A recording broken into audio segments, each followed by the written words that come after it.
Welcome, everyone, to another episode of the Option Menu Crew podcast. This is episode 48. And this week's topic, or month's topic, actually, since we're doing these monthly now, is indie games. This is something also, like all these topics we look forward to talking about. But Ed, I know you were very excited to talk about indie games. You were pushing for it. And the marketing and hype cycle, it was only because of the E3 month and the like scandal that was Street Fighter 6 that we ended up pushing for the marketing hype cycle one last month. But indie games, this is what we want to talk about. So Ed, tell me, how do you feel about indie games? Yeah, so I know you play a lot of indie games. I maybe I'm a little more, I don't know, selective, or I don't know, maybe I'm just not as adventurous as you. But I do play some indie games. I've actually tried to play a few recently just to kind of get ready for this topic. And um sometimes I think I don't realize that some of the games I do end up liking are indie games. Like I think we talked about it before when we were talking about mobile games, and I was using Apple Arcade, but it like dawned on me that wow, a lot of these are indie games. Like so it a lot of games really blur the line because especially with how good all the tool sets are, I think that indie teams can really put out high quality stuff these days, and that matches or exceeds what you might be getting from a AAA game. Maybe not in terms of fidelity but certainly in complexity and creativity. Yeah, and I think that's what our kind of thesis for the episode is meant to be, is kind of like figuring out what's an indie game and how interesting the indie game scene really is, because it's gotten really complicated thanks to like studios changing and whatnot. And we were talking a little bit before the episode about what we kind of think is like the baseline for an indie game. And I think it's easier to rule out certain things as whether or not they are or are not indicators of being an indie. Um, One thing I think doesn't matter, and in terms of classifying as indie, is the talent. Is that if someone has been in the industry for a while, but then like self publishes a game or makes it themselves with a small, or even with a small team, that right there would be more independent. It's I think it has more to do with like the funding aspect of it, is how much is it funded. But we get also to the point of like, well, does that mean self publishing in any of these companies, say is like CD Projekt Red, who does Witcher and Cyberpunk, like are they indie? Because even though they're big companies, but they're big companies with a lot of money behind it, but are they independent now that they are, because they're not attached to any big publisher, um, and they still have, they're not they're not as big as like say EA, Activision, or even well, Activision Blizzard or Ubisoft or something like that. But they are big. So, um, I don't know, Ed. What were your initial thoughts? This is by no means the deciding factor. Just kind of getting some stuff out of the way. Well, it's funny you mentioned CD Projekt Red because as we were, having our pre-podcast discussion, kind of laying out our thoughts, I had thought of Portal because and Valve, they kind of self-published too. Yeah, But like, is Portal an indie game? Because it certainly seems like the kind of game that could come from an indie studio. It's kind of a small experience. It's very tightly integrated, hmm polished. But yeah, it is. I It's hard to define what an indie game is, and some of them might end up as starting out as a crowd-funded project.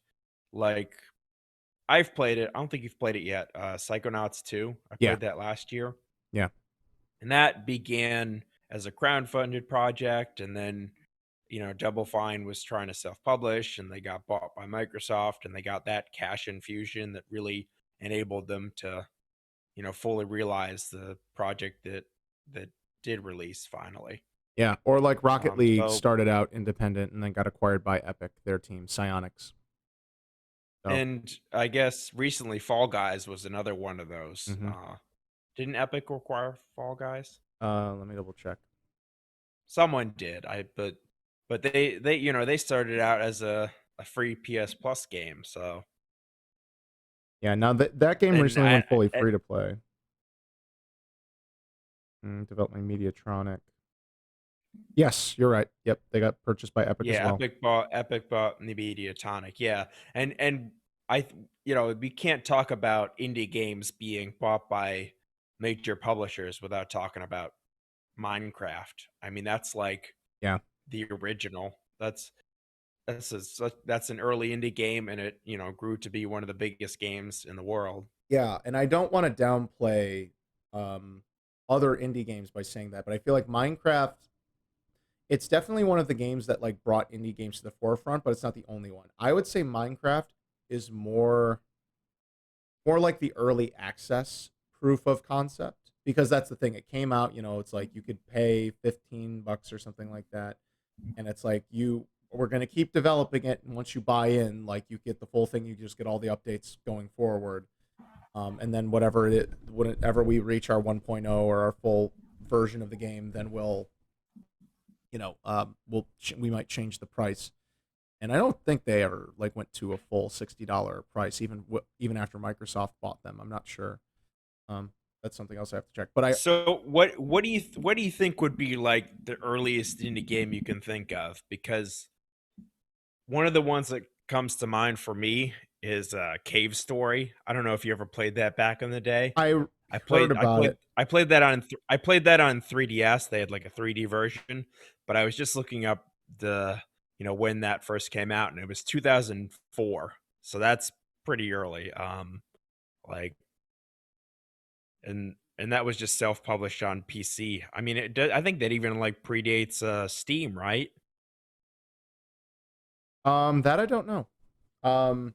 Not sure, but when you're talking about like indie games in general and where they start, I think like the entire industry was quote unquote indie, except for when you are one of the platform holders. Like Nintendo was never indie, or I guess you'd say Nintendo was like an original indie, but they made their own hardware for it if you want. There's tons of indie games considering how small the studios were, and like when PC was just getting started, back when we used floppy disks to install everything in multiple floppies. And even on Nintendo, like there's like you had to pay for licenses. It was tough, but like people could create games and get them published for Nintendo, although it was also tightly controlled and stuff like that. Atari even. So um it's tough to say exactly where indie starts, and I don't know if that's necessarily like the right way to go about that conversation, because there will always be indie games, and I think that's the thing of like what differentiate them. Most of it I think is budget wise, but budget and resource wise. Um because like self-publishing, I don't know if you can technically say self-publishing is just indie. And then there's games that like the big AAA studios will make that are like indie, or they will elevate what was like an independent idea, and then they'll publish it, kind of like the EA published Unravel. Unravel Or 1 and Unravel 2, it takes two. and It Takes Two. Then there's Ubisoft, and I have to mention with every single thing about Ubisoft that their management still supports sexual harassment and of their employees and all that stuff. So Ubisoft is still managed by terrible people.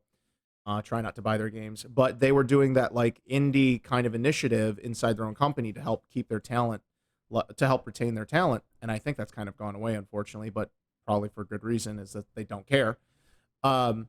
That's what kind of brought They back had the Rayman Legends. what did they have? UbiArt. I think they had Child of Light. That was Child of one Light. of them. I love Child of Light. Yep. And Valiant And I think Hearts. there was I was thinking of Outlast. Oh, I played Outlast as well. I don't know if that was UbiArt. That was like maybe I think it was Ubisoft though. But right. I mean the UbiArt engine, but I don't know if that was part of like from that program. Oh, okay. But I hear what you're saying. Yeah, I played Outlast, I played Child of Light, and I played Valiant Hearts, and I thought they were all excellent games.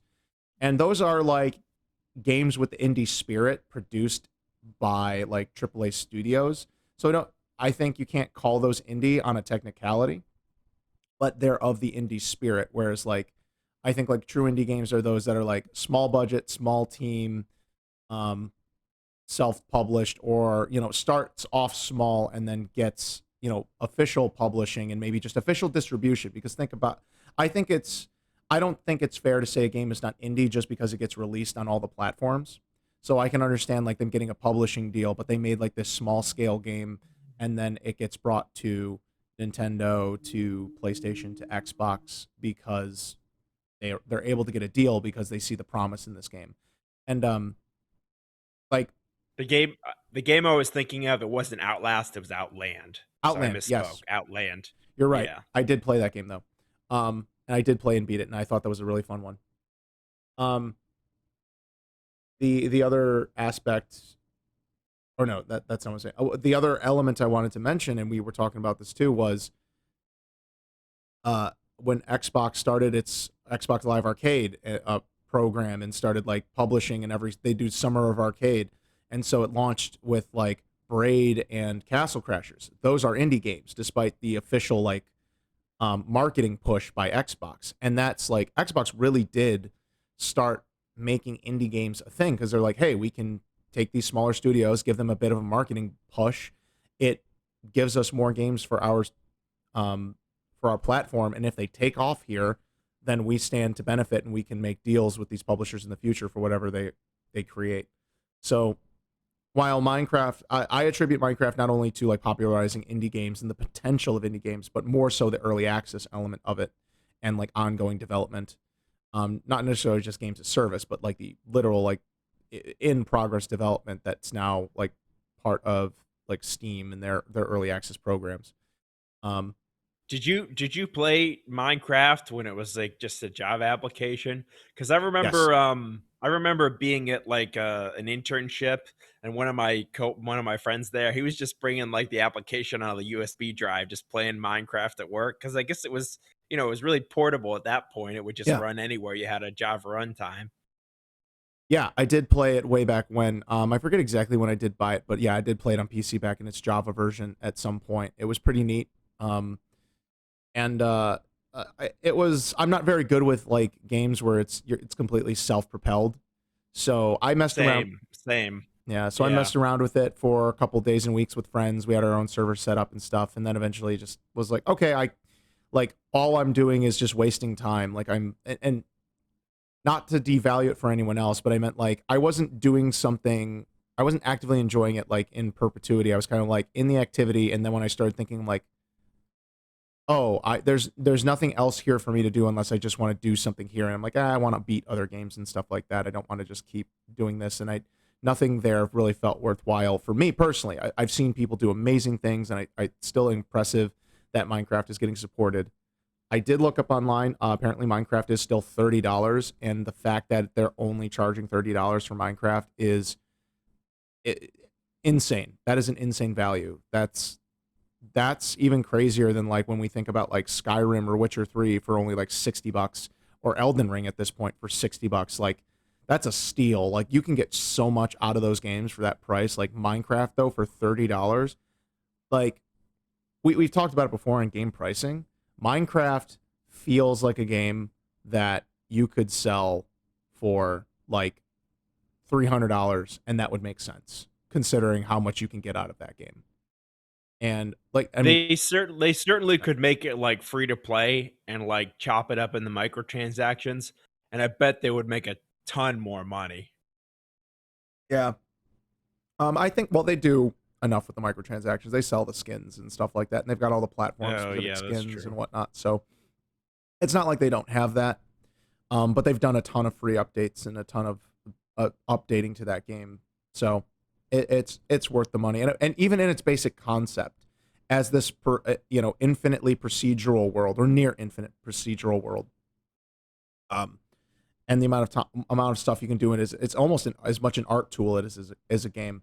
And at this point, also, I'd say like the only other thing that's like, or not the only other thing that's close to it, but then like No Man's Sky also has like a very good trajectory, and I don't necessarily say that's an indie game. I feel like that started like it. Yeah, I don't think No Man's Sky can be called an indie game. It was definitely got the indie spirit, but I think it's always was funded by Sony from the start, and that game just kept getting bigger and bigger and bigger. It was more of like an early access style example of like this is But AAA early it's access. on Xbox. It's on Xbox too. Now it So, is. Well, initially it and I was a think Sony exclusive. it's coming to Switch Yeah, too. yeah, you're right. It was initially PlayStation funded. Like they had their own marketing deal there. So it's tough to say. I guess I'm open to debating that one, but once again, like same thing. That game is I think like $60 or less at this point, and that game's gotten huge and a ton of updates. And it's still very aimless, so like it doesn't really have a campaign. So it's really cool that they create like these sandbox style games for people. And you could say the same for now, like GTA Online and all that stuff. But um, getting back to it, yeah, I think the indie games scene, like it's a combination of factors that make it indie. It has to be small, it has to be low funded, um, and it has to be like it's just smaller in scope. Now it could evolve, and if you get like the marketing deals where it can be published and distributed in other areas, that doesn't make it not indie. It's all about, I think, the scale, the overall scale of the project. So, and it has to start outside of one of the big independent studios or one of the big studios. It can't be within them because then they're already starting with a bunch of resources, or maybe not. I don't know. Do you think like can can Activision claim it's made an indie game?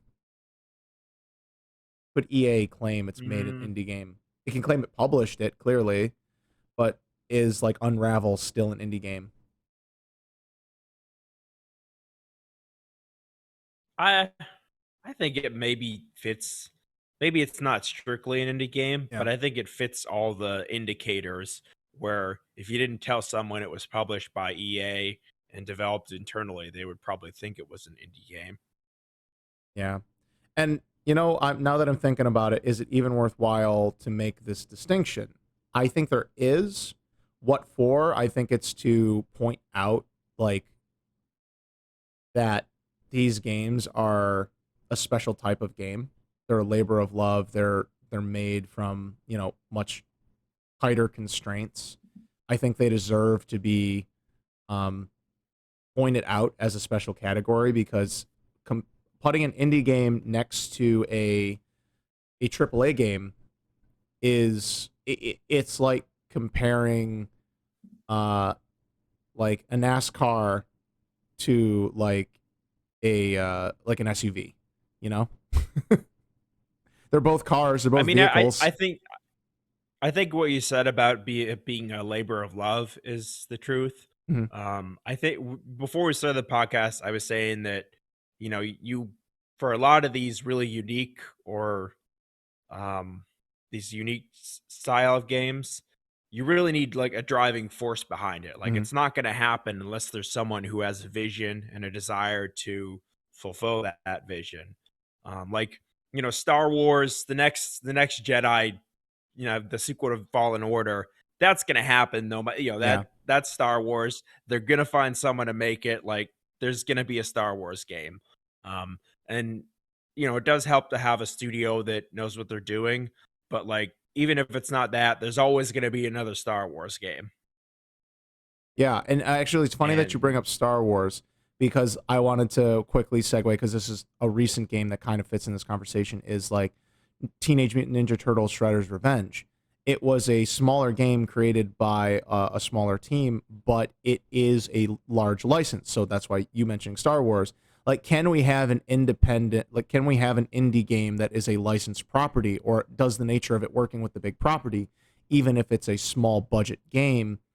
Does that can it still qualify as an indie, or does that change it because of the fact that like they are working with a big license manufacturer? So the only reason that they didn't get money is because, or tons of money, is because the company wasn't expecting like a huge return on it, or like the project scope was not meant to be huge. Maybe the developers didn't want like a big one. They're like, if you give us this much money, we can do this with that, and this is our plan. Make it really tight, small, so that way we can make it a huge success, even at like a small price point. What do you think? Does licensing, does using a licensed property negate the classification of an indie game? I'm trying to think if I can think of an example of a game that I would, consider to be an indie game, but also licensed. And I'm A lot of coming the up mobile with a games you blank. could say, because there's a lot of licensed mobile games that they just throw out there. They're not big in scope. They're just meant to be microtransaction things. We're lucky that like a lot of the licensed game fodder that used to come out as shovelware back in the console days is now just relegated to these mobile games that we can kind of just ignore, or they get shoved down our throats in the ads of other games. I think I'm going to take the position that if it's a licensed game, I don't think I can count it as an indie game because it's there's money behind it. You don't there's I Yeah, guess well there could be money here's what I behind it. thought. Yeah.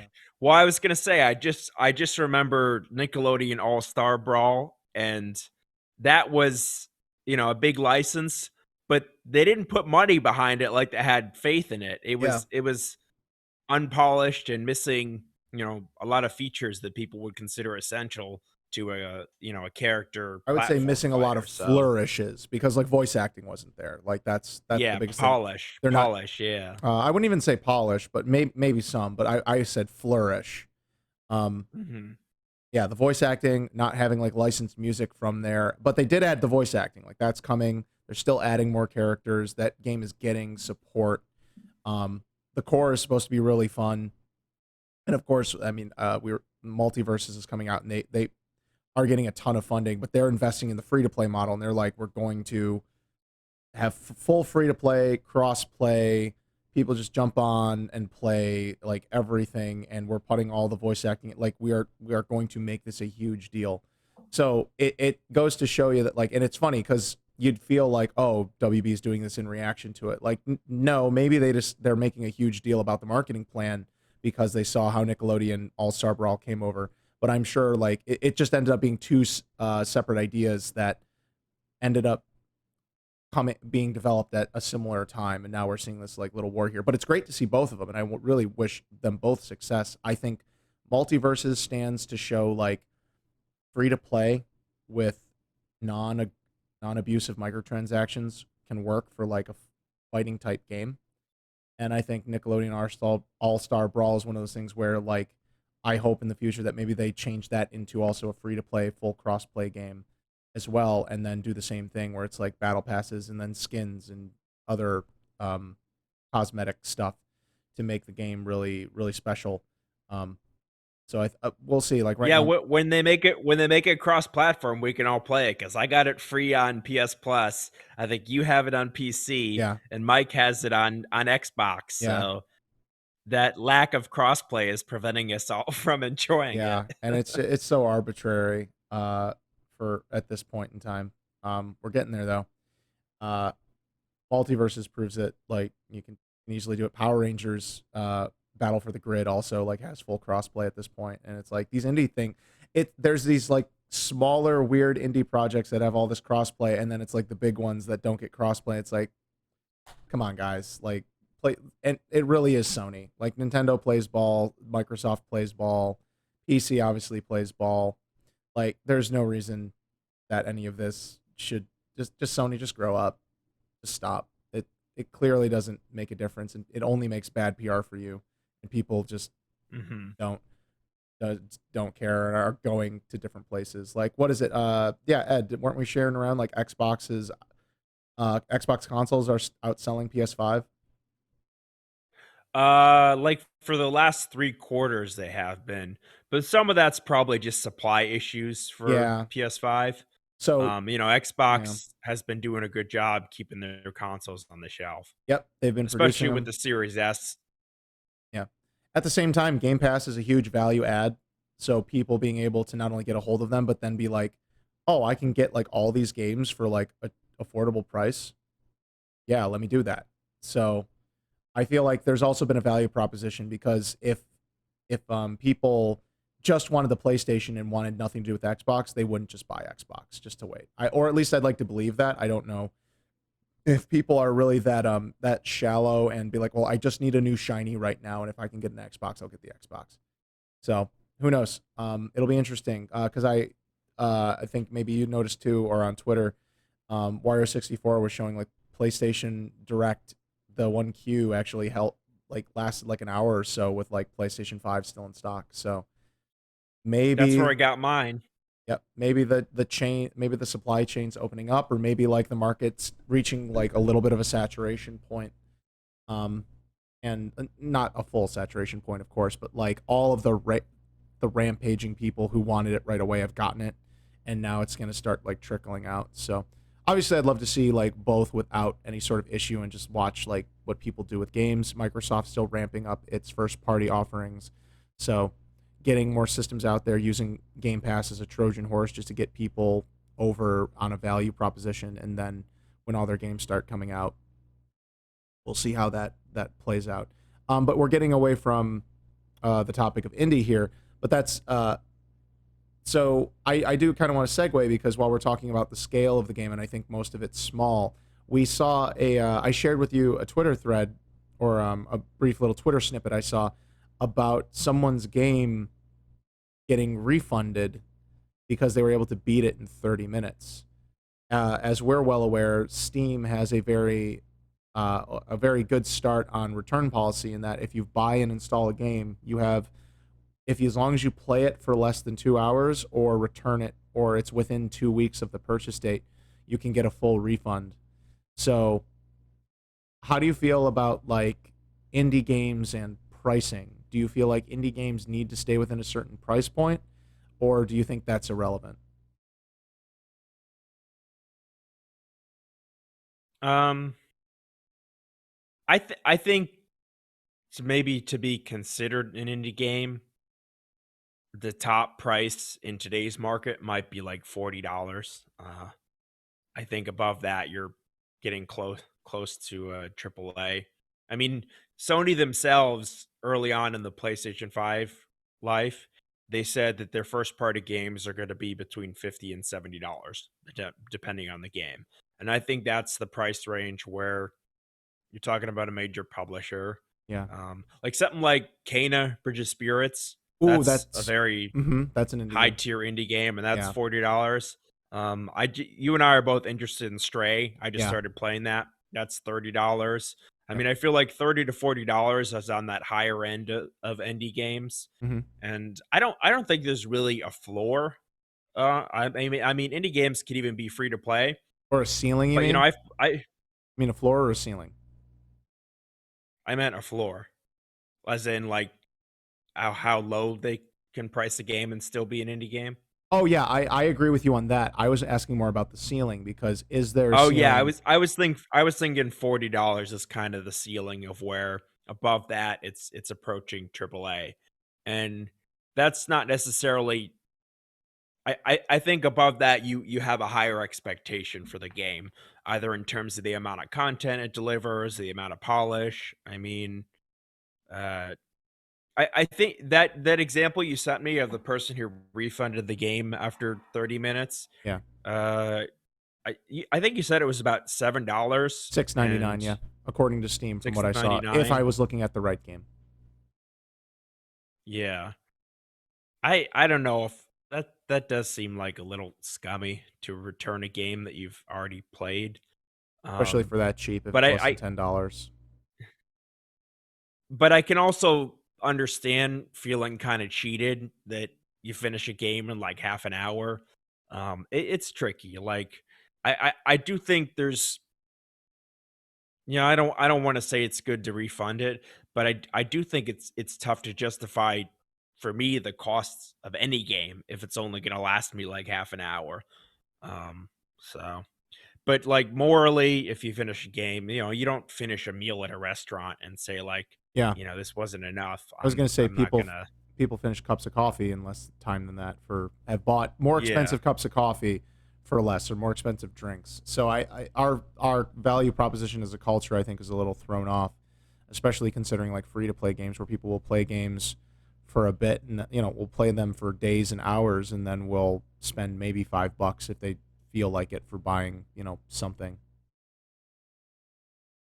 So um yeah. I don't know how long Stray's gonna last me. I heard it's like I don't know, like 5 to 8 hours, which yeah, um and that's not a lot for 30, there's but an it's also achievement. very highly polished. Oh, Yeah. sorry. Oh, sorry. I just wanted to know. And there's an achievement for beating the game in under 2 hours.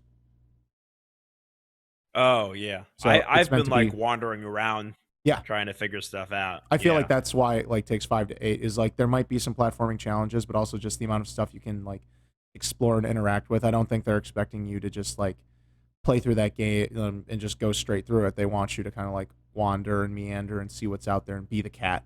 So, and probably even replay it. I'm There's not sure how also much secrets there's there are. also an achievement. There's also an achievement for sleeping for an hour. Like if Oh my you there's god. like areas in the game where you can sleep, and if you just leave it for an hour, you get the achievement. Now I'm thinking whether or not I want to do that. I feel like that's almost worthwhile. Like just do that, just to have that achievement because that's awesome. Like their dedication to like catting, to making a cat gameplay experience, that's almost worthwhile. Thank you for mentioning that. I'll have to consider that. I think I might do that. But yeah, so I think that's that may be another kind of defining characteristic of an indie game is where it explores a concept that major publishers just aren't willing to put a budget behind in that way. Like I think Metroidvanias for a while were like that, where you didn't see like a lot of AAA ones, and you still don't. But Nintendo last year came out with Metroid Dread, and I would say part of that is just that the popularity of those on the indie market maybe prove the viability of it. Maybe they didn't think there would be enough of a market for that kind of game, but there's plenty of them that sell millions on the indie market. yeah. And Stray is another one. Like, who's going to make a cat game except an indie developer? And that leads me to another thought. Like the one question I ask you is Death Stranding an indie game? Oh my god, that's exactly what I wanted to ask you as soon as you paused. I'm like, so is Hideo Kojima the biggest indie game developer ever? Um, that's the thing. Like, it has an indie spirit because Kojima has such an abstract concept for designs, but he has got built the confidence to like be allowed to take a huge budget and just do something crazy. Now, you could argue that he still played it very safe in terms of there's third person shooting, it's semi open world, there's vehicles, like there's boss fights, there's plenty of stuff that is like AAA video game normal.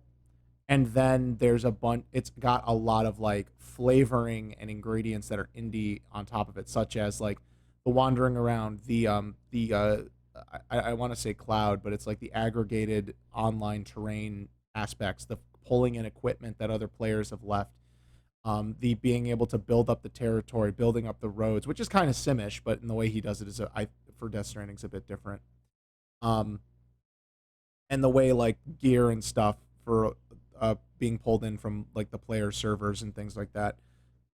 His storytelling, his cutscenes, his writing, all of that is very indie. Um, it's not very safe or whatnot. It's very out there, which is great. We need stuff like that. Um, but yeah, I think he's got it. I think that's the thing is he walks that line. He's like, I'm going to do a very weird concept and do all this other stuff. Don't worry, it's going to be have third person shooting and vehicles and things that you can like easily market and show off as gaming. So I feel like he knows how to do that mix. Because think about it. What if there was like no combat? What that I would think would have said like is a much bigger deal is like nope, you don't shoot anything, you just talk to people, maybe there's a blob monster here or there, but yeah, you don't have to do that, you just walk the terrain and maybe build something. I think if he would done like a strictly no combat game, that might have made it more of a unique beast, but I feel like it's got a lot of that traditional stuff mixed in that makes it more safe, you know what I'm saying? Yeah, I think it's the closest we've ever gotten to maybe like what you could call a AAA indie game because I mean, yeah, Kojima Productions still is an independent developer, but I don't think anyone would give as much money as they did to Yeah, Hideo Kojima to make a game like that. I would argue in the other direction also, like Ori and the Blind Forest and Ori Will of the Wisps. Those were very like indie game ideas that were given a lot of time and attention and backing. Um, that kind of go there because like they're 2D uh, labyrinth games slash Metroidvania games, and but the art style and the polish and the gameplay that they put in there is amazing. The music is amazing. Like they're just really well made games, um, with an indie style spirit, as we're seeing here. But yeah, they were funded by Microsoft, so that's that's where that line kind of goes, is what defines these things. And it might be arbitrary. It may be completely arbitrary, but I think it's worth talking about because I think we need to classify games that are of a bigger scale versus a smaller scale, and where exactly the lines are drawn for certain things, because I think it's worth highlighting the achievements of these games. Oh, speaking of, also with Microsoft, like the developers who made Hellblade, Ninja Theory, I believe. Um, Yeah. like their whole goal with making Hellblade was the first Hellblade. The second one is clearly like completely produced in house and is getting like a full budget. Um, was like, we want to be able to show that you can do AAA level games at the indie level. Like, I think they tried to coin a phrase like AAA indie or something like that, which is admirable. They're like showing like, look, at a smaller scale, if you do these focused experiences, you can still have this really impressive looking game and this with a really impressive experience. And I think they did achieve that. It does feel indie in some ways, like there's not a huge amount of enemy variety, not a huge amount of other like combat elements to it. Like your move set's very small, but it's good enough, and the game feels good enough, and it's wild enough that like, for I think it's like a 10-12 hour experience if I remember my playtime with it. Um, it was well worth it. I think it was like $40, but a very visually polished audio, especially like that was a huge deal with the 3D audio. So I don't think I think so many games do straddle the line, but then there's still like tons of smaller stuff like Limbo and Inside like get a lot of um, push, and they get a lot of love, but and from marketing was the word I was looking for. Sorry, but they're still very much small and these contained visions. And I also wanted to shout out Shovel Knight and Hollow Knight as indie games, and how they are, they're revered now. I would say they're at like the Minecraft level of like, these are the showcases of indie games. I would say Castle Crashers was, of course, too. Let's also not forget, I want to say their name properly, but the developers of Hades, Transistor, and Bastion. So give me just a second here. Super Giant. Super Super Giant Giant. Games. Thank you. So yeah, Super Giant Games. Like, Hades is very interesting too, because like they started and they did their like timed exclusivity with Epic Games Store, which is a terrible store, and then they came out of early access and released on Steam with this fully fledged game. But they were able to use all that feedback and created like their 1.0, which is amazing. And now it's like an exemplary version of a roguelike, and that's something that's very interesting as well. How you can do like this in progress development. In that, maybe that's more of a showcase of just early access, but like, I guess that's really indicative is maybe expectation as well. Like indie, we give a lot of leeway to, in terms of it doesn't have to be completely finished or 100% polished, and that's kind of the trade off for the pricing. Like you're saying, is like, look, if you're going to sell me a game that's not going to have a ton of support, it's not going to be super huge and developed, like you have to charge me less, so I know my expectations are like, it's safer for me to invest in this. And then, AAA is like, if you're going to ask me to spend 50, 60, 70 or up dollars, like I better be like being promised a ton of content to do that. I don't think that's necessarily the most fair comparison. I think there's something to say about like, um, something can be extremely polished and not be a huge uh, time sink or some sort. Like I'll argue with Resident Evil 2 remake. Like that's a $60 game through and through and through, and I played 100 hours of that game. Granted, I just replayed the crap out of it, but it still was great. And I played some of the side modes, but most of it was just runs through the campaigns. And that's a $60 game. But the first run in the campaign was like 12 hours. But it was like one of the best experiences I've ever had in terms of that. Um, and yeah, I would say also like Mortal Kombat. Now, granted, you could also, I think, the totality of the package. So like Mortal Kombat 10 and Mortal Kombat 11, even Mortal Kombat 9 to some degree, like NetherRealms has been pushing the storytelling for their fighting games, and then on top of that, they're infinitely replayable because they're versus fighting games, but they've really stepped up their single player content with each iteration, on top of using the technology, and they carried that over into the Injustice franchises. Um, and that's all to say, like going back to indies, is like, what are these games, and is there? I guess I'm pushing back against like the price aspect that you were saying with which I, I'm I think that there's a argument to be made uh, about indie games can be priced however they want, whether that's high or low. It's about something else. But then again, maybe that's maybe I'm incorrect on that. So is there any example you can think of a $60 indie game, like full price? I guess I'm having trouble thinking of like indie games that actually sold themselves at the high prices, because I don't think most indie projects. Star Citizen. Star Citizen, that yeah, that's a different. Who even knows? Who even knows if that's actually a That one's way more than $60, yeah, depending on how many ships you buy. yeah.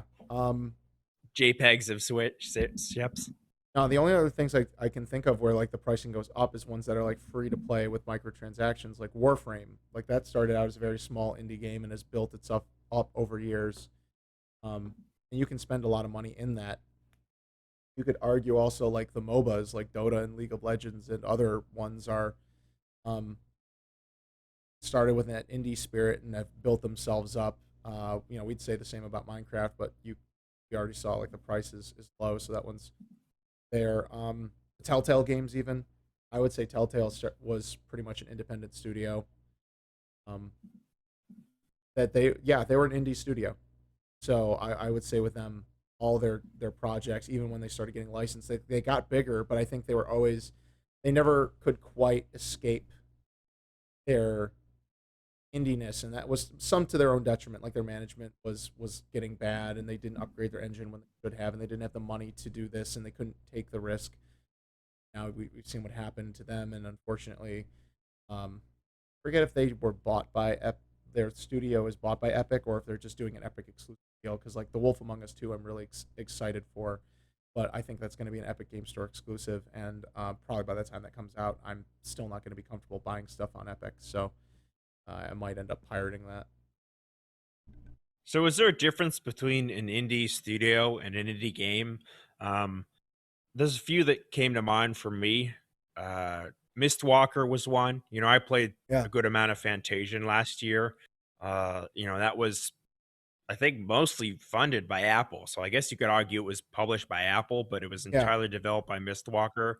I know you're a big fan of Platinum, and they're independent. They've done a lot of stuff. They've done some of their own stuff. They did licensed games. They've done, you know, Near Automata and like major games for other publishers on properties that they don't own. Like, yeah. is Transformers Devastation, is that an indie license game? That's a good point.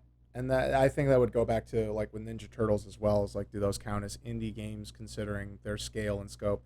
And that's actually a good point. I think like a distinction we can make is like it can be an indie studio, an indie game, as long as the studio making it is not owned by the publisher. I think that right there does make a good distinction. But you can also then get into what if a studio owned by a publisher, by a major publisher, makes a small scale game. What is that? How does that change it? And I'm sure there are some examples, but I can't think of any off the top of my head. So Platinum's employees used to be part of Capcom, used to be part of their Clover Studios division, and then they broke off because they weren't happy with the way Capcom's management was treating them and stifling ideas. So they formed Platinum Games. But Platinum has been struggling ever since. They produce really fun, really good games, but they can't seem to get a big hit of their own that would allow them to just continue to self fund in perpetuity. They've had to do deals with every company that they can to just stay afloat. Um, I think just their Project GG is like the first thing that they're going to be like independently publishing themselves. Everything else has been some sort of partnership. Bayonetta is still partially owned by Sega and Nintendo, um, thanks to their publishing deals.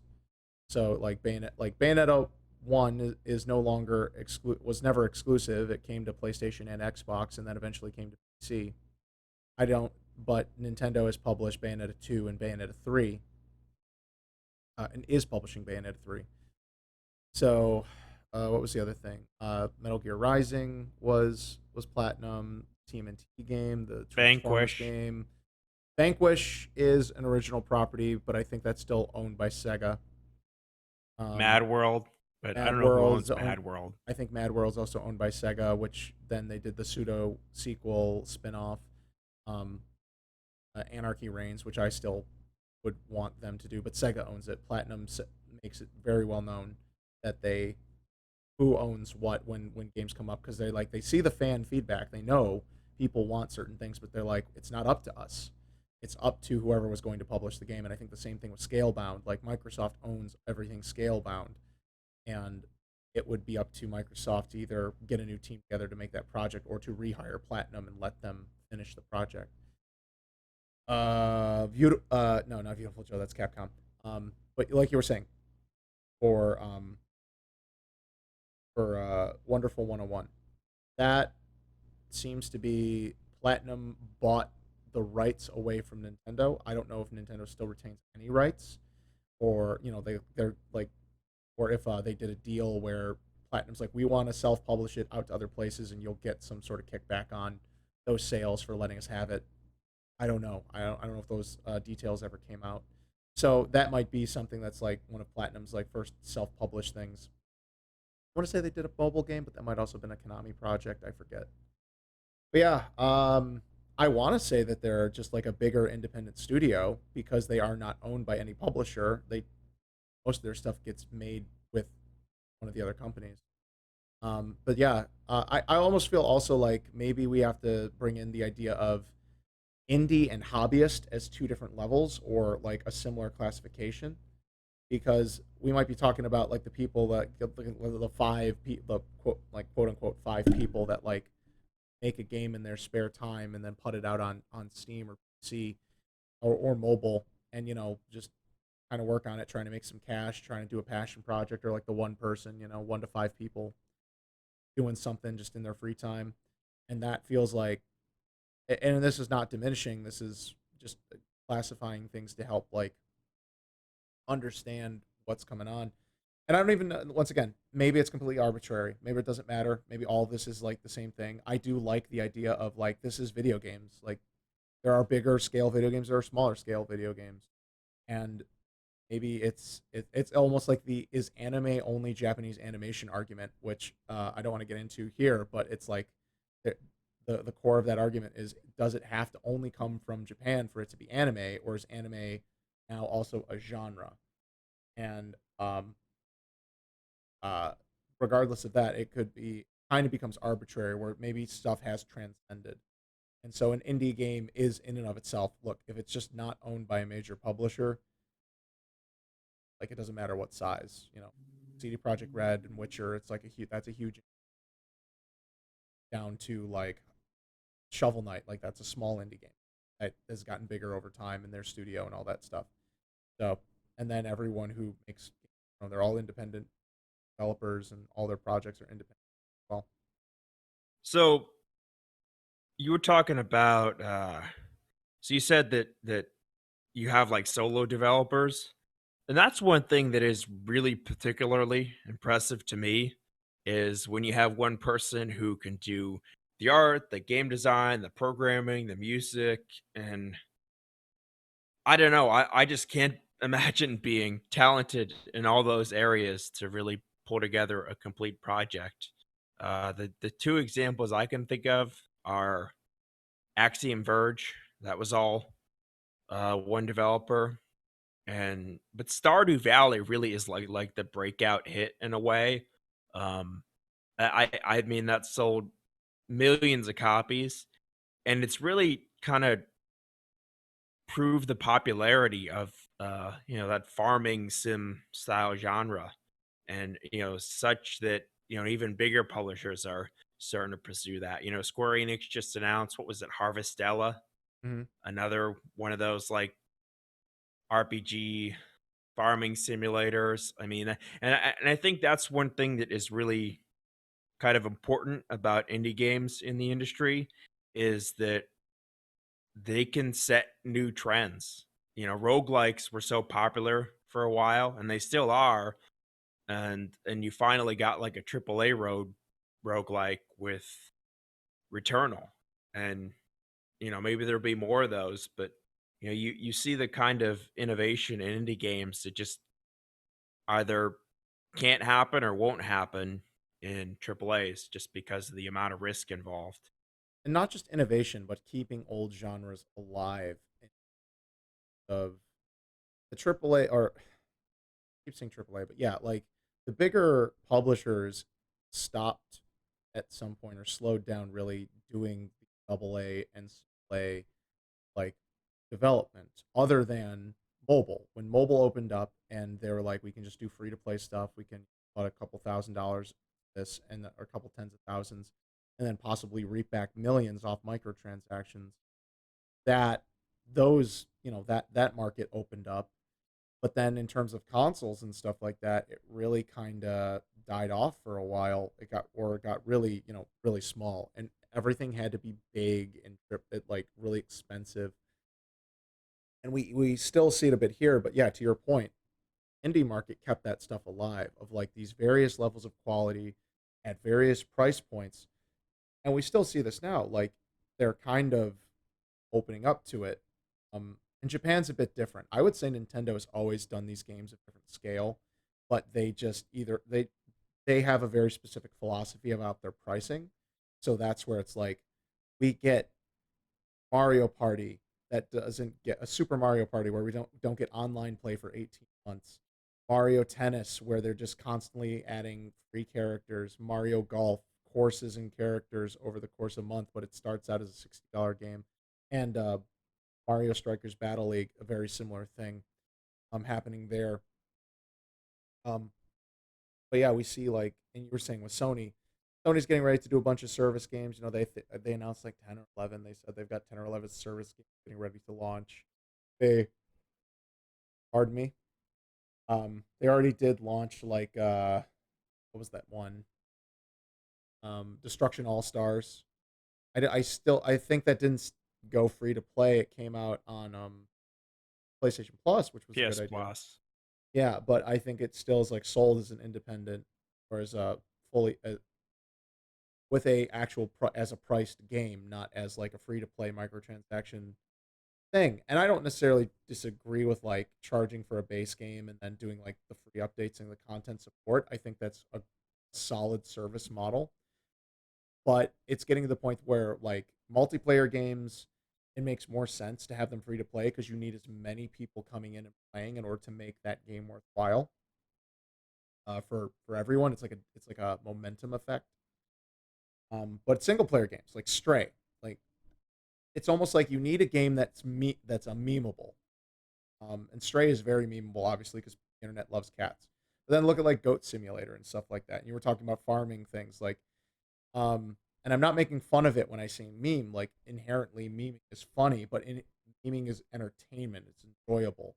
So like the farming simulator thing, it seems so ridiculous. Why do you want to do this? But even like Animal Crossing is that kind of game, and I think it even predates back to like Sims, and just people like to play with like a digital dollhouse, and then you see that kind of spread out. Like it's kind of why Minecraft makes sense, kind of why all these other games make sense. I've been hearing on a podcast about this game called Satisfactory. That's about building up a factory to build other things, to build a bigger factory and build bigger and bigger things. And I don't know exactly what the end goal is, but like these weird other games are out there and experimenting. Now you're saying Harvestella. Who knows how big Harvestella actually ends up being? We're intrigued, but that's because it is some of the more. I don't know about you. Are you interested in the farming aspect of Harvestella? Not really. Yeah, me neither. But like seeing the action combat in there and being like, oh, okay, well, this would break up the combat. It's like I have a village and then I have to go out and fight stuff, and then I bring that stuff back, and it's like, okay, that like mix there, because I've played a bunch of games where with mini game elements, and I've praised adventure games where they've got some like mini game style elements to it because it breaks it up and also makes it feel like a bigger adventure because so much is going on. Now that's a tall order to ask for any games, especially like games of the scale these days. I always harken back to original Final Fantasy VII of like it has a ton of stuff in there that makes it feel like a big adventure, and uh, Super Mario RPG also has that, but those were much smaller scale games by comparison, though they were big undertakings of their time. And then I bring this up only on occasion, but one of the few games that made me feel like, oh, this is kind of harkening back to like this is a big adventure and like there are set pieces is Final Fantasy Crystal Chronicles Crystal Bearers. Basically, Square Enix trying to make their own Legend of Zelda style Final Fantasy game, which I admired, but it is a deeply flawed game out of a incredibly unique concept, and it did a lot of like set piece mini game style things on the Wii, and I still think it's an incredible thought piece. Well, we're getting away from indies here. um but oh, so to relate back, and I've joked about this, so let me talk about it on the podcast now, is like the pathless and uh and Solar Ash.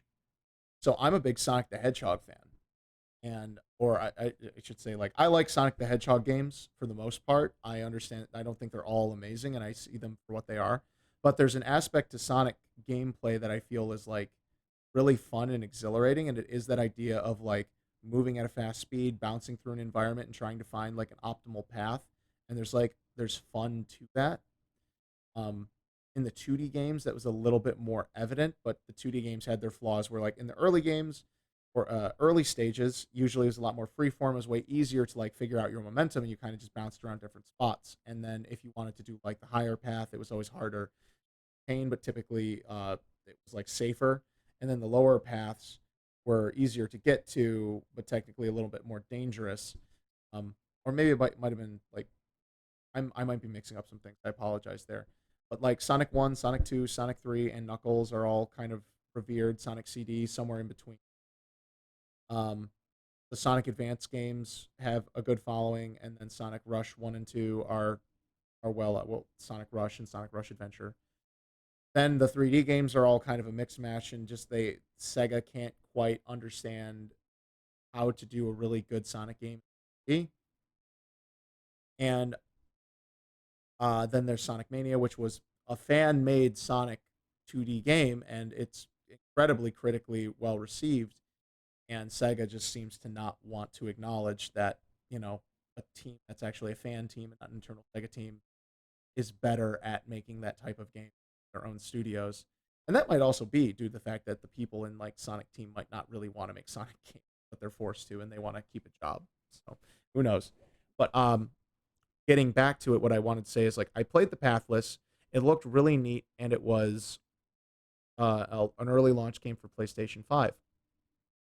My only choices were to buy it on PlayStation 5 or well PS4, PS5, or on Epic Game Store. I would have bought it on PC if it was on Steam, but not. Yeah, so I bought it on PS5. I'm like, new system, why not?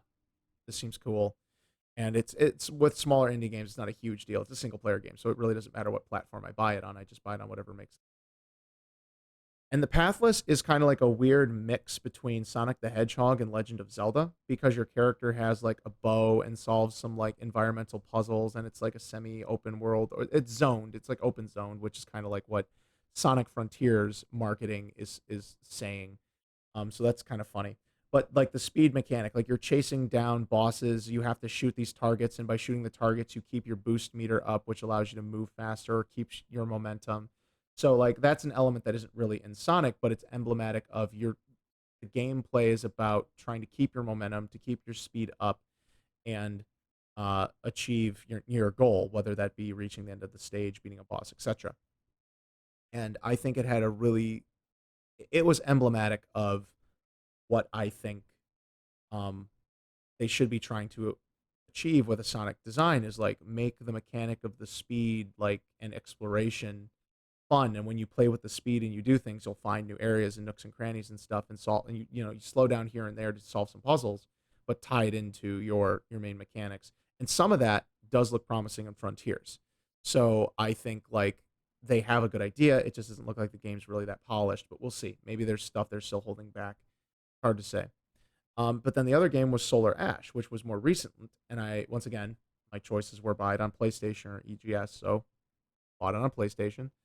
And that really surprised me as well. Like, it's very much just a Sonic the Hedgehog style game in 3D, but really well done. There's plenty of open space for you to just run around, but then like as you explore, you do the different environments, and there's like speed challenges, so you're trying to figure out how to like parkour and grind rails and do stuff, and there's just enough combat to make it like engaging. And even just the way you like collect these an item for like doing like upgrade points. I'm like, this could have easily just as been rings.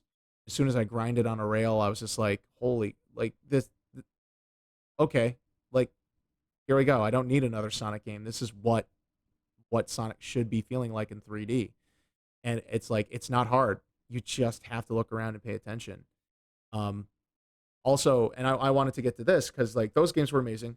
Although, actually, let me step back. You mentioned it first, Kane: A Bridge of Spirits. It was being marketed by Sony as like this really pretty, which I agree it's very pretty. You disagreed it was very pretty. Um, Indie game by a studio that was like an animation studio, and it was their first interactive game. So I think for a first attempt at a video game as an indie project, it was very impressive, and I liked it a lot, and I think it was really good. Um, Tell the viewers about your feelings with Kena. I don't think you beat it, but you played it a little bit, right?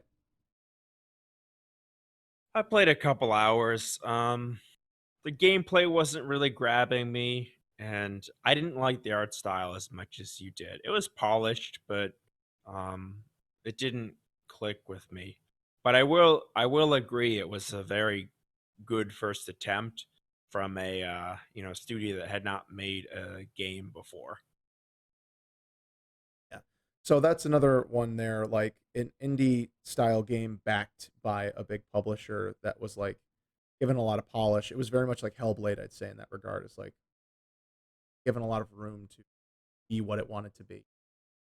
It still could have been a little bit better. I don't think it's a flawless game, and it's not the length. I think like just there's a little bit of control jank here and there, but it's overall it was a very good attempt, and I'm glad it exists, and I'm glad I played it. I'm still thinking of when they hit Steam or whenever they hit Steam, I might rebuy them on PC just to show some more support because I want to see some more of these like smaller, really focused games um, come out and new IP. Of course, I'm always a huge fan of new IP.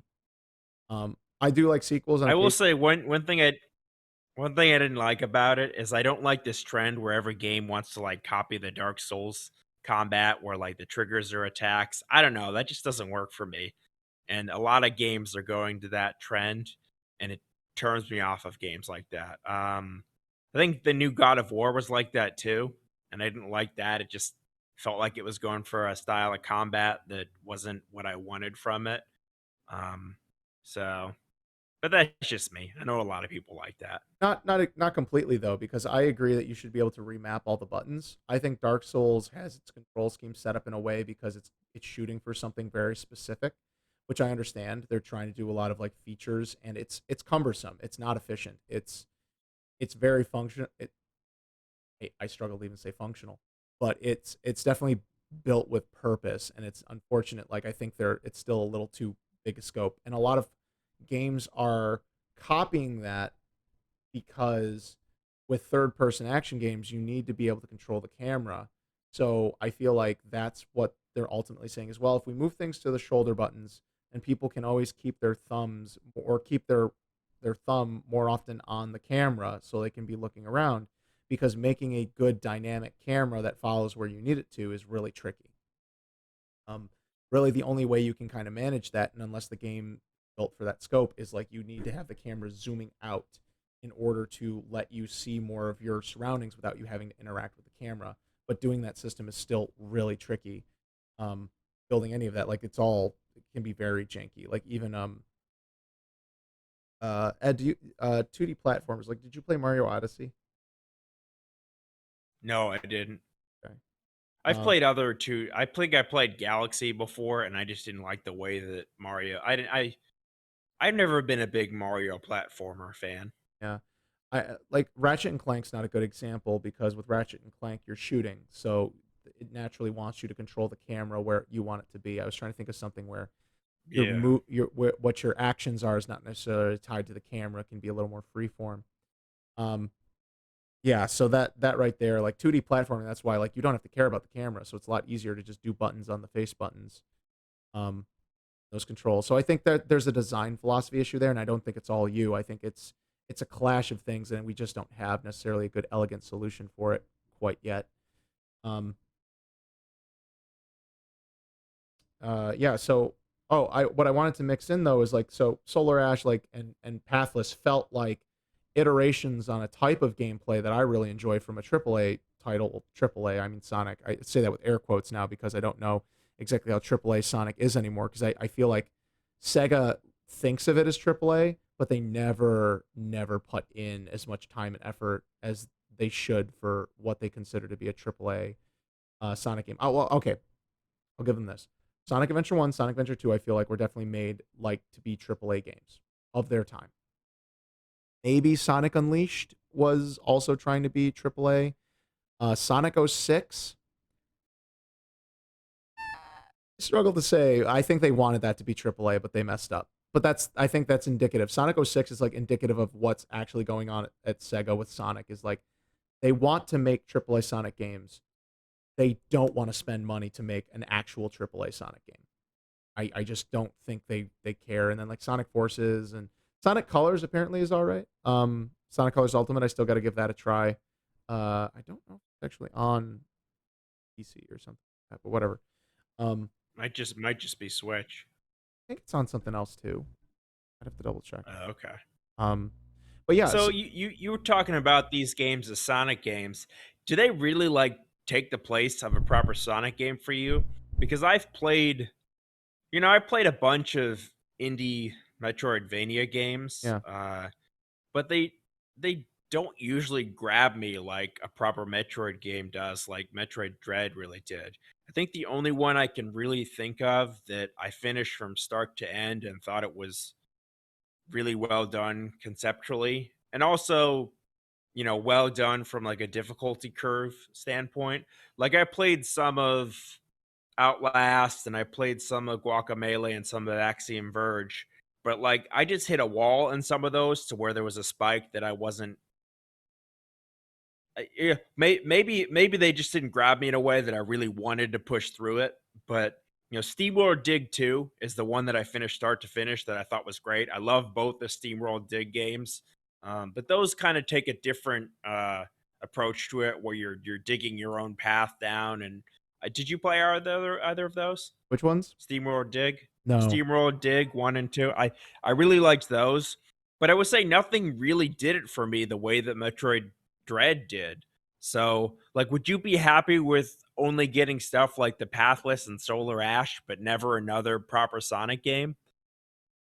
Um, I would say that they were close to the kind of new Sonic experiences I want to see. Like they solved problems that 3D Sonic games had, and it got very close to what I felt like was satisfying that Sonic craving. Not perfect, but very close. And then I could see like you could take this as a base and do that. But to answer your question more specifically, I could definitely see another property answering filling in for my Sonic craving if it met the exact gameplay requirements I'm looking for. So like Pathless wasn't quite perfect, but it was very fun and fulfilling. Solar Ash was closer to like being what I would think a Sonic game would be, but also like it's missing like it didn't go hyper fast. And that's the thing. Like Sonic does like a certain thing where it has moments that it does super duper fast stuff. And it's something that Solar Ash just wasn't prepared to do. It had some moments. Solar Ash definitely had some moments that kind of felt like that, but or got close to it, I should say, but not perfectly. But yes, I could totally see another IP, indie or otherwise, coming out that's like, okay, you're not going to use the Sonic formula and do it properly in 3D. We'll do it. we're gonna do, and we'll just make it. It'll be a new IP, but it's all that in spirit. In the same way, like I would say, I don't really ever feel the need to play any of the other Castlevania games because I played. I mean, it helps that the actual like original director producer did it. Was shoot, I'm struggling. Bloodstained. Bloodstained. Thank you. Bloodstained. I thought Bloodstained was. I was thinking like Bloodstained was the subtitle. And yeah, Bloodstained Ritual of the Night. Like that's a modernized version of everything Castlevania is distilled into like a single new game. And I'm like, I don't really need to go play any of the old Castlevanias because this is the most modern version of that. Um, and sure, it's not all the same. Did you play? Did you play Bug Fables? Because I remember around the time that Paper Mario Origami King came out, people were all about like, it's not a real Paper Mario game. If you want to play something like the original Paper Mario and Thousand Year Door, play Bug Fables. I don't know if you played that. No, I didn't end up playing it. I wasn't necessarily in for the aesthetic, and that's one of the things where like it's shallow of me to say, but it's just accurate. Is that sometimes things can be of a certain type of thing that I want, but is not aesthetically pleasing, and therefore like there's certain charm to Mario, but I could see another RPG trying to be like Paper Mario, or actually for me it's Super Mario RPG, and being of a different aesthetic but copying all the same kind of like game element charms to it, and I could be like, oh yeah, I'll be into that. Like, oh, they're just trying to do their own version of Super Mario RPG. Heck yeah, I'm in for that. Actually, just to your You know, go ahead. I was to say, what really does scratch that like Paper Mario, that type of RPG itch, Yeah, is the first South Park game, South Park: The Stick of Truth. yeah, I think if like there was ever anything that you could call Paper Mario for adults, yeah, that's it. yeah, yeah. That makes sense. Um, oh, it's escaping my mind right now. Is because I was just what your example of like, oh, this is going to be like this, so I could this indie IP is like kind of copying this AAA IP, and if it takes off, I don't need to the AAA one anymore. Shoot, I'm forgetting. Was it just because I was looking at my GameFly like you? Um, I'm excited about Sea of Stars, that upcoming like mhm, indie JRPG that looks like a cross between Chrono Trigger and Golden Sun. mhm, I loved Golden Sun back in the day, so that mhm. that is one I'm definitely gonna check out. But it's nice to see indie games really like carry the torch from Yeah. series or genres that, like you said, aren't well represented anymore, or if they still exist, they are not doing a good job of honoring their legacy. Oh yeah, we wanted to shout out Cuphead because that's another game that like clearly had indie spirit, and then Microsoft ended up picking it up and publishing it, and then helping with the DLC. So I would say that's definitely very much an indie game that just got like extra TLC that it needed, thanks to a big publisher. Um, shoot, I'm really trying to think of. I had this great example. Is it an upcoming game? I can't remember if it was upcoming or not. I just blanked on it. I had it, and then we were talking, and I missed it. Hang on, the Solar Ash thing, and it was like if it was this genre. Oh, yes, yes. Okay, it's an upcoming game. It is. It is. It's a crowdfunding game, and it's the game I'm actually funding right now. Hang on. I went on Kickstarter. I saw it. So to preface, I'm a huge fan of Mega Man X, specifically from Capcom. But I also like Mega Man Battle Network. I've played the classic Mega Mans. I liked 7 and 8 a lot more. But Capcom just refuses to really actually make a new Mega Man game. The closest thing they did was they made Mega Man X, this free-to-play mobile game that's basically like a combat game with microtransaction. Yeah, it's trash, They're just cashing in on the IP, just trying to make money off it, off of people's nostalgia, and they really don't care why people like the game. They just want to cash in on the aesthetic. So that bothers me, so I'm never going to play that game. But what I am kickstarting and is this game that is a indie developed homage to Mega Man X and kind of like Mega Man Legends, but it's going to be a 3D Mega Man X game, basically, or like an homage. Proto Droid Delta. I got a look at it. I funded it. I played their like super in development test alpha. Um, I meant to try some of more demos and send some feedback, but I was really enjoying what I played. And I'm like, this person is committing to a fully 3D world. It's going to be an action shooter, um, an action game. And I'm just like, yes, this is what I see. And like, also, they're nailing the aesthetic for me. Yeah, it's not a super big AAA game, as polished as a AAA game could look, but the art style they're going for, the direction, and the way that like the characters are stylized is very much in the same vein of why I like Mega Man X. Um, it has this like sleek sci-fi style, and it's just it's right now hitting all the notes for me. So I was totally in for like, yeah, I want to throw money at this. I want this to exist. So that right there, if that ends up being good, I like once again, I don't need Mega Man X again. Would I like Mega Man X because I like certain elements of it? Of course I would. But if that can never come back because Capcom will never do what it needs to do, then yeah, I'm totally fine with other games coming in as long as they're like aesthetically pleasing to me as well as gameplay wise work. I don't mind. It's a little sad, but at the same time, that's something I've worked through myself to be like, look, I don't care if it. We need new IP. We can't just rely on the same IP all the time, or else things are going to get really stagnant. So that's where like I've had issues. I've taken some issue with like Nintendo where they've like they do Mario Golf, they do Mario Kart, they do uh Mario Party, and all these things could have been different IPs. There's no reason it couldn't have been like a unique IP for some of these things. um I mean, Mario Kart, I get what they're doing there, but eventually they're gonna just do Smash Bros. Kart, where it's just gonna have all the Nintendo characters. We know that's coming. That's what's gonna happen. Smash Bros. Is amazing, but Smash Bros. Is something special in and of itself. That is like a format in order to accommodate tons of different types of characters. Um, Kart racers can do the same thing. It's really simple, and you could do the same thing with with their sports games as well. If they really wanted to, they can mix in all the different characters. Captain Toad. Captain Toad was also a thing where I felt like they really didn't need to just use the Mario aesthetic for this. It could have been its own IP, and this gameplay is really good. I did question myself, would I have given this a shot at all? Because I did play through Captain Toad, and I had a lot of fun with it, and I bought it for Switch and played through the new content that came with that. Um, would I have Well, tried? it came from Super Mario 3D World, right? Yeah, it was like a mini game thing. Like there were Toad levels in Super Mario 3D World. Yeah, but then spinning that out into a fully original game. Um, like, did it need to be still Toad? Could it have been non Mario? Could it have been a brand new look and IP stuff? And I think yes. I think that format could work, and then they could have built off some other gimmicks. But I get why they do it. It's a marketing ploy to make people more comfortable. Can I say it worked for me? Maybe a little bit, because it also shows an amount of confidence. Same as like once again, Nintendo partners with Ubisoft. Once again, Ubisoft not a good company. Supports their abusing management. Isn't doing anything um, to protect its employees.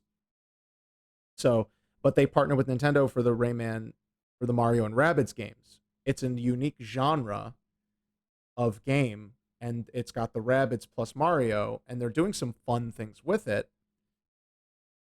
But it's still like attached to Mario instead of being like this wholly new IP. Um, so that's where I think like indies are lucky that they don't have to do that.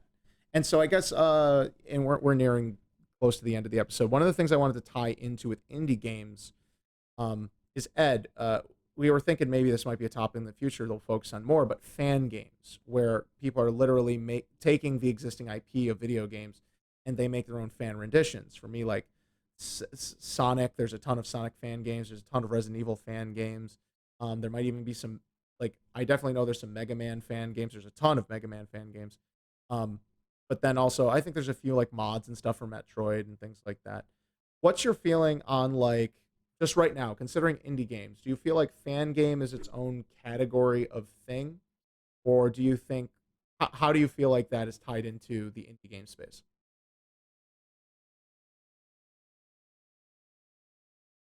Um, they're probably related. I don't know. I guess like a fan game is kind of an indie game, but I do think developers are better off just making their own thing. and I think it shows a bit more creativity and initiative to really put in the effort into creating something original. I mean, it's cool to get fan games, and sometimes those turn into real ideas. Like, you know, there was the another Metroid 2 remake, and you wonder if Nintendo really would have gone and made Metroid Samus Returns without that interest. They might have, but maybe those were related in a way that they saw that, there could be a need to remake that entry in the Metroid series. I never played it. I probably should, but I just never got around to it. I'm trying to think if there's any other fan games that really interested me. Have you looked I don't around know. at a I lot of like them fan when games though? I like not really. Um I like when they do their I like when a developer does their own thing. I think there's something respectable about putting your own twist on a classic idea. Like I like the idea of an homage rather than a straight fan game, which I mean it's hard to call it a rip off. People are putting effort into it, but do your own thing. You can sell it, you can keep it up, at least that's not to say that some companies aren't supportive of fan games. Like you said, Sega can be. Uh, but I think it's worthwhile into being creative and putting your own mark on your creation. Do you think that maybe studios should be a bit more open to allowing fan projects to, and sometimes putting an official stamp on them? For example, now Sega pretty much, as long as you don't ever directly sell the product, Sega does not care if you make a Sonic fan game. They're like, yeah, go at it, do it, just have fun, make as many Sonic fan games as you want. And some of them take off and become big projects. One of my favorites is, as an actual full fledged game, is uh, there's this Sonic fighting game that has been getting tons of development over the years and has now like a roster of like 18 characters. I think it's doesn't have online play yet, but they're getting there. But you can do two-player local. It has a huge roster of the characters. It's really fun. Um, Sonic Smackdown is what it's called, and that's really cool because I mean it's also kind of a riff off when Sega made its own little Sonic fighting game way back when called Sonic the Fighters, uh, and that's kind of funny. But this is like an actual 2D fighting, good 2D fighting game, for that. But then there's also tons of little fan projects where it's a couple stages here or there, or people make, their own 2D games and different things. So, um, it's easy to find Sonic fan games. Capcom seems to be a little bit weirder, but they pretty much let people do any sort of mods to the old games as they want. Tries not to crack down, and they are actually one of the few. Like Sega did hire the one fan team that did like the ports for their mobile versions of Sonic the Hedgehog, like 1, 2, and 3, I think, and they're the ones who ended up getting hired to do Sonic Mania.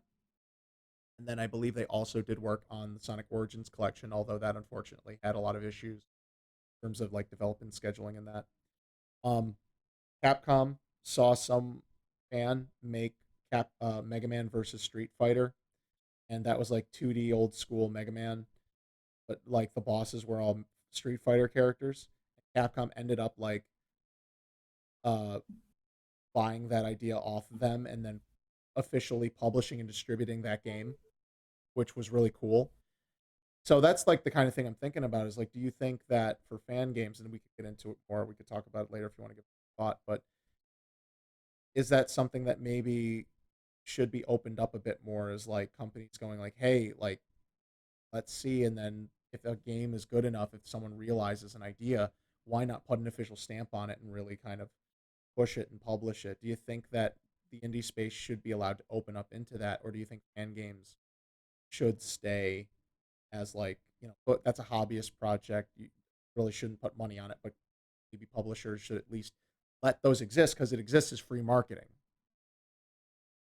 I don't think this should be something that you can sell. I don't think you should be making a game off of someone else's property and then trying to monetize it. Not But independently. I mean, I like suppose, the Mega Man versus Street Fighter thing, where Capcom looks at the project and then goes, "Oh, you know what? That came out really well, and that's a cool idea. So we're going to put our official stamp on it, and we'll publish it and pay those people for their work." Do you think that's something you'd like to see more of? yeah, maybe. I mean, create good ideas can come from anywhere. Yeah. Um, it's hard to say. Like, I definitely, uh, you know, I respect companies wanting to maintain control over their IPs.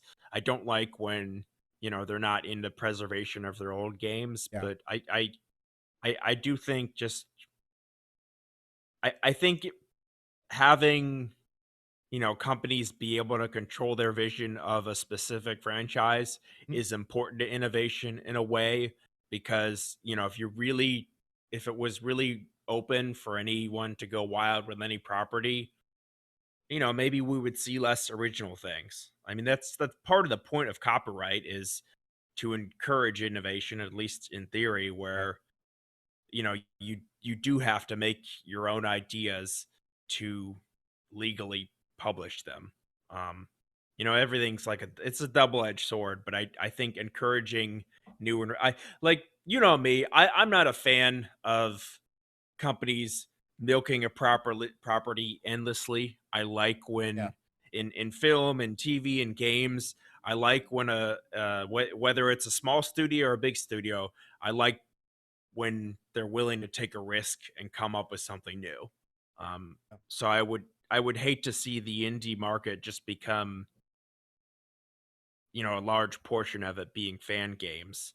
And I think if it were encouraged and legitimized, that people might want to do that. So if someone loves a franchise, obviously they want to work on it. So I just wouldn't want to see that become like a large portion of the indie market. Yeah. So to But wrap up, that's like a reality that doesn't exist and will never exist. It's just kind of theoretical. yeah. But to wrap up the topic on indie game, because I think this is a large reason of why like indie has been able to kind of like grow and expand and become this weird gray market of like scale where we don't know exactly where to say what is and is not indie anymore, which is actually a good thing. I think that's a good problem to have because video games should be respected for their achieved quality, not just for um, some like all the objective markers that we talk about here. Shared this with me and Mike earlier from Push Square that nearly 80% of all PS5 and PS4 games are bought digitally. So the digital marketing opening up for for indie games is incredible because part of the huge cost cutting to make game development more affordable is not having to solely rely on publishing things through the physical media. Um, so that this and now being like even over 70%, like it quotes a couple different numbers here, is incredible. Um, we wouldn't have thought that that would have been the way things would have gone even a couple of years ago, or it would have taken a lot longer. And I wonder if what is actually happening there. I guess some of it I'm kind of in disbelief because I feel like the market really wouldn't be shifting this fast to digital, and I wonder what's going on there. Does it have to do with the fact that people will pay, like with the PS5 digital edition? Was it that really saving $100 has made a huge deal to people that they're like, no, I'll just get the digital version because it's $100 less, and I don't care. I don't need to buy all my games physically. Is it saying that? Do you think the market's shifting? And how do you think for indies, like, do you think the indie market is kind of why this shift accelerated as well? Or what do I you? think I think a possible reason for that shift is this: a lot of games aren't available physically.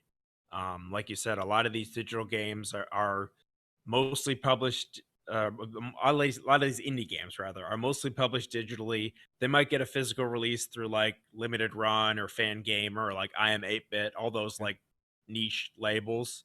Um, and I don't know if that number, that 80% includes like microtransactions, but no one's a lot of people who are buying stuff in Fortnite are probably buying it digitally. So I I I I think that number is interesting, but yeah, I do agree that the fact that you don't need to have a physical release anymore to publish a game has opened up the market to pretty much, well, not anyone, because you still have to get, a dev kit and everything from the console manufacturers. But on PC or mobile, you know, anyone can put out anything. Like, you know, you you don't really need a lot of resources to do that, and that it's cool. It's like democratizes the the development process. I wonder one of the other things, because I'm a little suspicious about this, and I wonder if I guess it is from some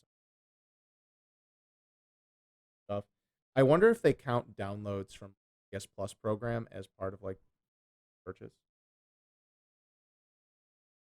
Because what if people are like buying less, Maybe. picking up free versions? I always pick up the PS Plus games, even if I don't intend to play them. But you know me, I can't pass up free.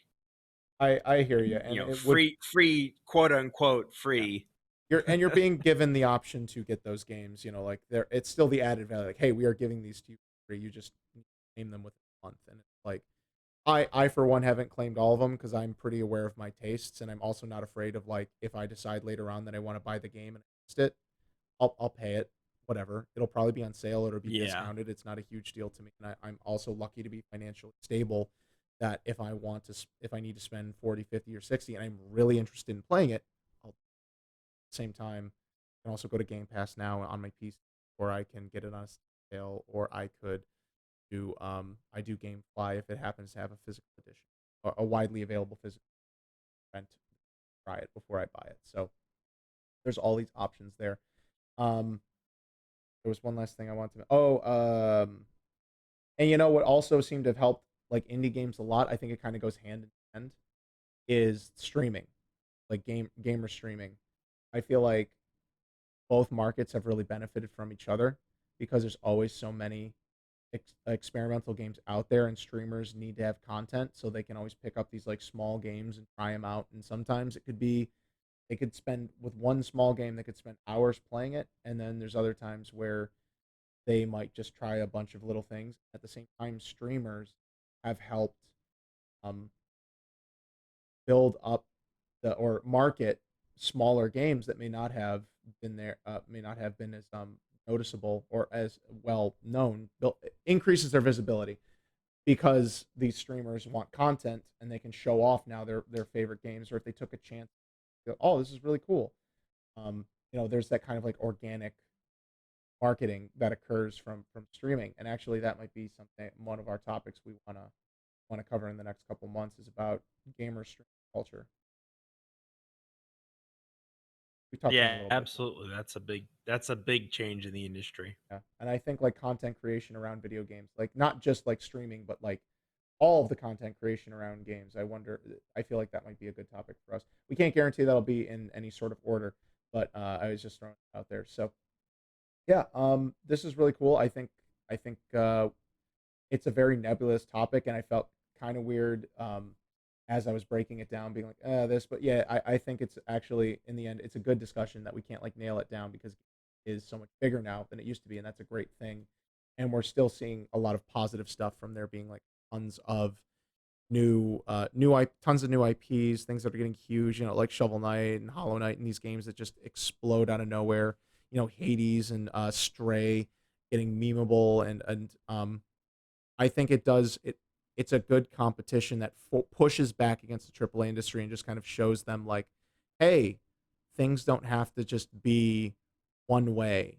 You can branch out, and these can be successful. And shows that if you diversify your portfolio a little bit in a smart way, you never know where you can get that mega million hit that came from a smaller budget, all because you took the chance and let your talent really speak and be creative and put something out there.